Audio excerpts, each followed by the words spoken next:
जय माता दी।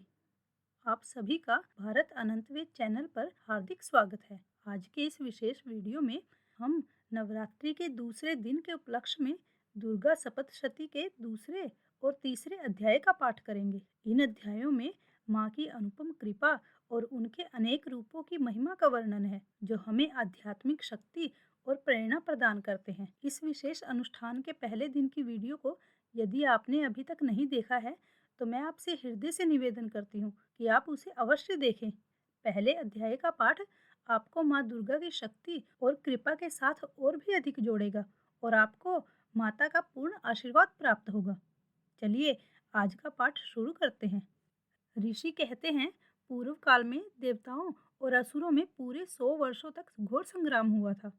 उसमें असुरों का स्वामी महिषासुर था और देवताओं के नायक इंद्र थे। उस युद्ध में देवताओं की सेना महाबली असुरों से परास्त हो गई। संपूर्ण देवताओं को जीतकर महिषासुर इंद्र बन बैठा। तब पराजित देवता प्रजापति ब्रह्मा जी को आगे करके उस स्थान पर गए जहाँ भगवान शंकर और विष्णु जी विराजमान थे। देवताओं ने महिषासुर के पराक्रम तथा अपनी पराजय का यथावत वृत्तांत उन दोनों देवेश्वरों से विस्तार पूर्वक कह सुनाया।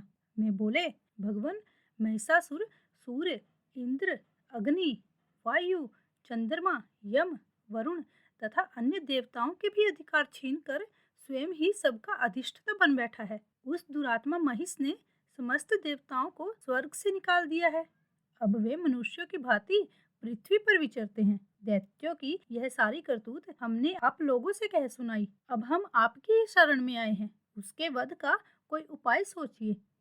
इस प्रकार देवताओं के वचन सुनकर भगवान विष्णु और शिव ने दैत्यों पर बड़ा क्रोध किया। उनकी भौहें तन गई और मुंह टेढ़ा हो गया। तब अत्यंत कोप में भरे हुए चक्रपाणी श्री विष्णु के मुख से एक महान तेज प्रकट हुआ। इसी प्रकार ब्रह्मा, शंकर तथा इंद्र आदि अन्य अन्य देवताओं के शरीर से बड़ा भारी तेज निकला। वह सब मिलकर एक हो गया।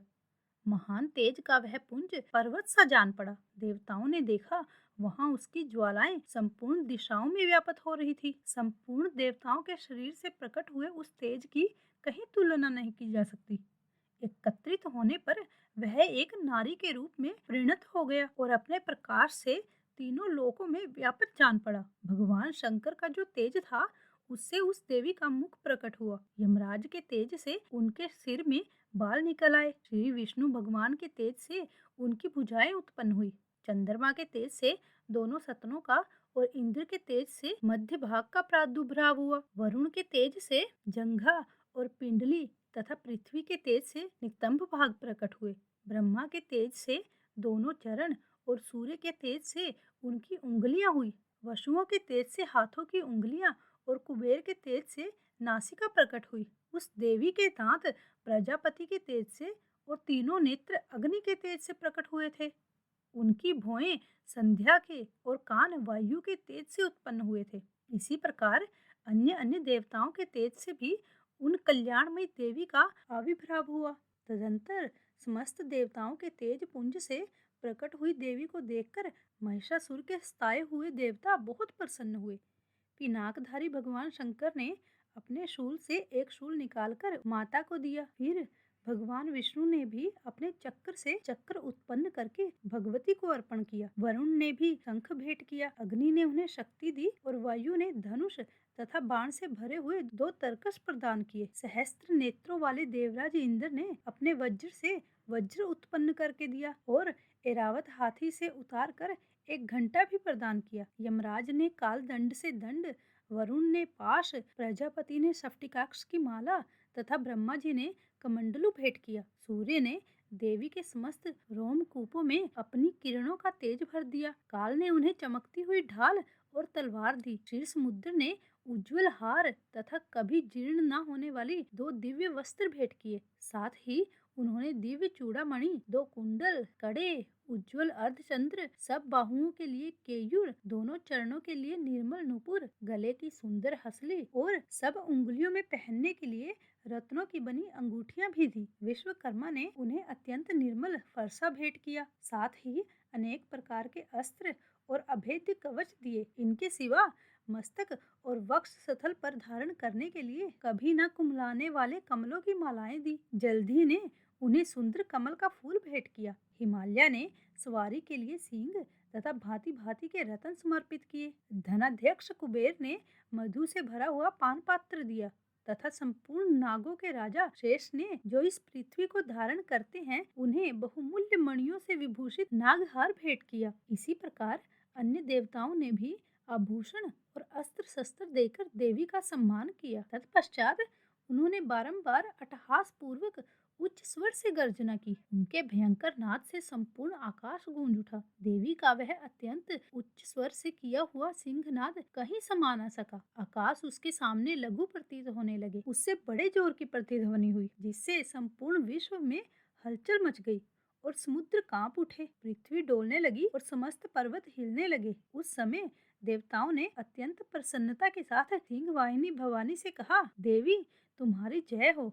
साथ ही महर्षियों ने भक्ति भाव से विनम्र होकर उनका स्तवन किया। संपूर्ण त्रिलोकी को क्षोभग्रस्त देख दैत्यगण अपनी समस्त सेना को कवच आदि से सुसज्जित कर हाथों में हथियार ले सहसा उठकर खड़े हो गए। उस समय महिषासुर ने बड़े क्रोध में आकर कहा, यह क्या हो रहा है? फिर वह संपूर्ण असुरों से घिरकर उस सिंहनाद की ओर लक्ष्य करके दौड़ा और आगे पहुंचकर उसने देवी को देखा, जो अपने प्रभाव से तीनों लोकों को प्रकाशित कर रही थी। उनके चरणों के भार से पृथ्वी दबी जा रही थी। माथे के मुकुट से आकाश में रेखा से खींच रही थी तथा वे अपने धनुष की टंकार से सातों पातालों को शुद्ध किए जाती थी। देवी अपनी हजारों भुजाओं से संपूर्ण दिशाओं को आच्छादित करके खड़ी थी। तदंतर उनके साथ दैत्यों का युद्ध छिड़ गया। नाना प्रकार के अस्त्र शास्त्रों के प्रहार से संपूर्ण दिशाएं उद्दासित होने लगी। चिक्षुर नामक महान असुर महिषासुर का सेना नायक था। वह देवी के साथ युद्ध करने लगा। अन्य दैत्यों की सेना साथ लेकर चामर भी लड़ने लगा। 60,000 रथियों के साथ आकर उदग्र नामक महादैत्य ने लोहा लिया। 1 करोड़ रथियों को साथ लेकर महाहनु नामक दैत्य युद्ध करने लगा। जिसके रोए तलवार के समान तीखे थे, वह असिलोमा नाम का महादैत्य 5 करोड़ रथी सैनिकों सहित युद्ध में आ डटा। 60 लाख रथियों से घिरा हुआ बाष्कल नामक दैत्य भी उस युद्ध भूमि में लड़ने लगा। परिवारित नामक राक्षस हाथी सवार और घोड़े सवारों के अनेक दलों तथा 1 करोड़ रथियों की सेना लेकर युद्ध करने लगा। बिडाल नामक दैत्य 5 अरब रथियों से घिरकर लोहा लेने लगा। इनके अतिरिक्त और भी हजारों महादैत्य रथ, हाथी और घोड़े की सेना साथ लेकर वहां देवी के साथ युद्ध करने लगे। स्वयं महिषासुर उस रणभूमि में कोटि कोटि सहस्त्र रथ, हाथी और घोड़े की सेना से घिरा हुआ खड़ा था। वे दैत्य देवी के साथ तोमर, भिंदीपाल, शक्ति, मुसल, खड्ग और परशु आदि अस्त्र शास्त्रों का प्रहार करते हुए युद्ध कर रहे थे। कुछ दैत्यों ने उन पर शक्ति का प्रहार किया, कुछ लोगों ने पाश फेंके तथा कुछ दूसरे दैत्यों ने खड्ग प्रहार करके देवी को मार डालने का उद्योग किया। देवी ने भी क्रोध में भरकर खेल खेल में ही अपने अस्त्र शस्त्रों की वर्षा करके दैत्यों के वे समस्त अस्त्र शस्त्र काट डाले। उनके मुख पर परिश्रम या थकावट का रंच मात्र भी चिन्ह नहीं था। देवता और ऋषि उनकी स्तुति करते थे और वे भगवती परमेश्वरी दैत्यों के शरीरों पर अस्त्र शस्त्रों की वर्षा करती रही। देवी का वाहन सिंह भी क्रोध में भरकर गर्दन के बालों को हिलाता हुआ असुरों की सेना में इस प्रकार विचरने लगा, मानो वनों में दावानल फैला रहा हो। रणभूमि में दैत्यों के साथ युद्ध करती हुई अंबिका देवी ने जितने निश्वास छोड़े, वे सभी तत्काल सैकड़ों हजारों गणों के रूप में प्रकट हो गए और परशु, भिंदीपाल, खड्ग तथा पटिश आदि अस्त्रों द्वारा असुरों का सामना करने लगे। देवी की शक्ति से बढ़े हुए वे गण असुरों का नाश करते हुए नगाड़ा और शंख आदि बाजे बजाने लगे। उस संग्राम महोत्सव में कितने ही गण मृदंग बजा रहे थे। तदंतर देवी ने त्रिशूल से, गदा से, शक्ति की वर्षा से और खड्ग आदि से सैकड़ों महादैत्यों का संहार कर डाला। कितनों को घंटे के भयंकर नाद से मूर्छित करके मार गिराया। बहुतेरे दैत्यों को पाश से बांधकर धरती पर घसीटा। कितने ही दैत्य उनकी तीखी तलवार की मार से 2-2 टुकड़े हो गए। कितने ही गदा की चोट से घायल हो धरती पर सो गए। कितने ही मूसल की मार से अत्यंत आहत होकर रक्त वमन करने लगे। कुछ दैत्य शूल से छाती फट जाने के कारण पृथ्वी पर ढेर हो गए। उस रणांगण में बाण समूहों की वृष्टि से कितने ही असुरों की कमर टूट गई। बाज की तरह झपटने वाले देव पीड़क दैत्यगण अपने प्राणों से हाथ धोने लगे। किन्हीं की बाहें छिन्न भिन्न हो गई, कितनों की गर्दन कट गई, कितने ही दैत्यों के मस्तक कट कट कर गिरने लगे। कुछ लोगों के शरीर मध्य भाग में ही विदर्ण हो गए। कितने ही महादैत्य जांघें कट जाने से पृथ्वी पर जा गिरे। कितनों की ही देवी ने एक बाँ, एक पैर और एक नेत्र वाले करके दो टुकड़ों में चीर डाला। कितने ही दैत्य मस्तक कट जाने पर गिरकर फिर उठ जाते और केवल धड़ के ही रूप में अच्छे अच्छे हथियार हाथ में ले देवी के साथ युद्ध करने लगते। दूसरे कबंध युद्ध के बाजों की लय पर नाचते थे। कितने ही बिना सिर के धड़ हाथों में खड़ग, शक्ति और ऋषि लिए दौड़ते थे तथा दूसरे दूसरे महादैत्य ठहरो ठहरो यह कहते हुए देवी को युद्ध के लिए ललकारते थे। जहाँ वह घोर संग्राम हुआ था वहाँ की धरती देवी के गिराए हुए रथ, हाथी, घोड़े और असुरों की लाशों से ऐसे पट गई थी कि वहाँ चलना फिरना असंभव हो गया था। दैत्यों की सेना में हाथी, घोड़े और असुरों के शरीर से इतना अधिक मात्रा में रक्तपात हुआ था कि थोड़ी ही देर में वहाँ खून की बड़ी बड़ी नदियां बहने लगी। जगदम्बा ने असुरों की विशाल सेना को क्षण भर में नष्ट कर दिया। ठीक उसी तरह जैसे तृण और काठ के भारी ढेर को आग कुछ ही क्षणों में भस्म कर देती है और वह सिंह भी गर्दन के बालों को हिला हिलाकर जोर जोर से गर्जना करता हुआ दैत्यों के शरीरों में मानो उनके प्राण चुन लेता था। वहाँ देवी के गणों ने भी उन महादैत्यों के साथ ऐसा युद्ध किया जिससे आकाश में खड़े हुए देवतागण उन पर बहुत संतुष्ट हुए और फूल बरसाने लगे। ऋषि कहते हैं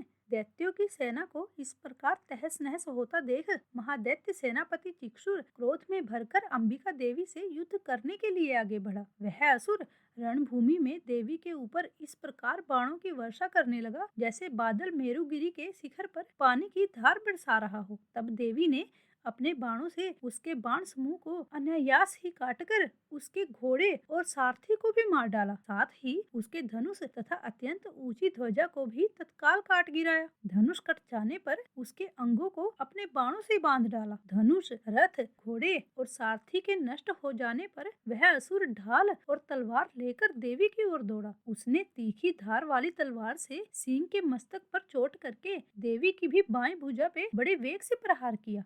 राजन, देवी की बाह पर पहुंचते ही वह तलवार टूट गई। फिर तो क्रोध से लाल आंखें करके उस राक्षस ने शूल हाथ में ले लिया और उसे उस महादैत्य ने भगवती भद्रकाली के ऊपर चलाया। वह शूल आकाश से गिरते हुए सूर्य मंडल की भांति अपने तेज से प्रज्वलित हो उठा। उस शूल को अपनी ओर आता देख देवी ने भी शूल का प्रहार किया। उससे राक्षस के शूल के सैकड़ों टुकड़े हो गए। साथ ही महादैत्य चक्षुर की भी धज्जियां उड़ गई। वह प्राणों से हाथ धो बैठा। महिषासुर के सेनापति उस महापराक्रमी चक्षुर के मारे जाने पर देवताओं को पीड़ा देने वाला चामर हाथी पर चढ़कर आया। उसने भी देवी के ऊपर शक्ति का प्रहार किया, किंतु जगदम्बा ने उसे अपने हुंकार से ही आहत एवं निष्प्रभ करके तत्काल पृथ्वी पर गिरा दिया। शक्ति टूटकर गिरी हुई देख चामर को बड़ा क्रोध आया और उसने शूल चलाया, किंतु देवी ने उसे भी अपने बाणों द्वारा काट डाला और इतने में ही देवी का सिंह उछलकर हाथी के मस्तक पर चढ़ बैठा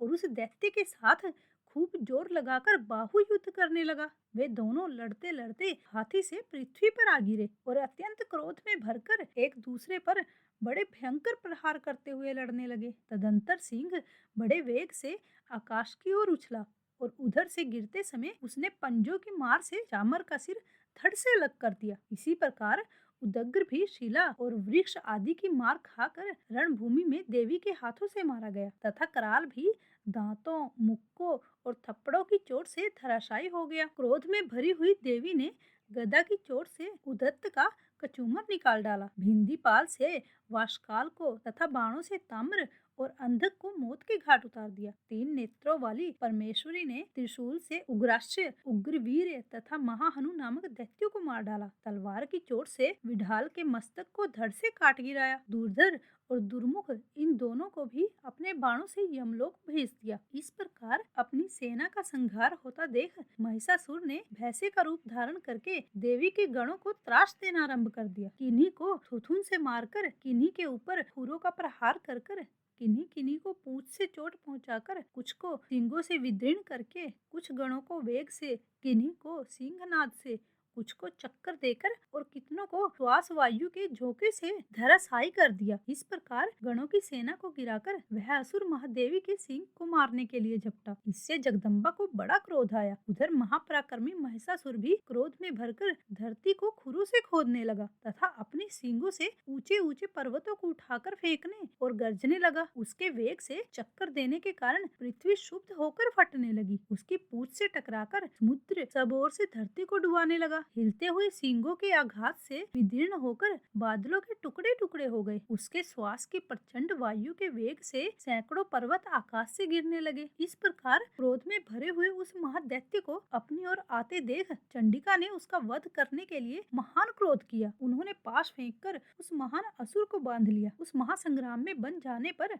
उसने भैंसे का रूप त्याग दिया और तत्काल सिंह के रूप में वहां प्रकट हो गया। उस अवस्था में जगदम्बा ज्यों ही उसका मस्तक काटने के लिए उगत हुई, त्यों ही वह खड्गधारी पुरुष के रूप में दिखाई देने लगा। तब देवी ने तुरंत ही बाणों की वर्षा करके ढाल और तलवार के साथ उस पुरुष को भी बांध डाला। इतने में ही वह महान गजराज के रूप में परिणत हो गया तथा अपने सूंड से देवी के विशाल सिंह को खींचने और गर्जने लगा। खींचते समय देवी ने तलवार से उसकी सूंड काट डाली। तब उस महादैत्य ने पुनः भैंसे का शरीर धारण कर लिया और पहले की ही भांति चराचर प्राणियों सहित तीनों लोगों को व्याकुल करने लगा। तब क्रोध में भरी हुई जगत माता चंडिका बारंबार उत्तम मधु का पान करने और लाल आंखें करके हंसने लगी। उधर वह बल और पराक्रम के मद से उन्मत्त हुआ राक्षस गर्जने लगा और अपने सींगों से चंडी के ऊपर पर्वतों को फेंकने लगा। उस समय देवी अपने बाणों के समूह से उसके फेंके हुए पर्वतों को चूर्ण करते हुए बोली। बोलते समय उनका मुख मधु के मद से लाल हो रहा था और वाणी लड़खड़ा रही थी। देवी ने कहा,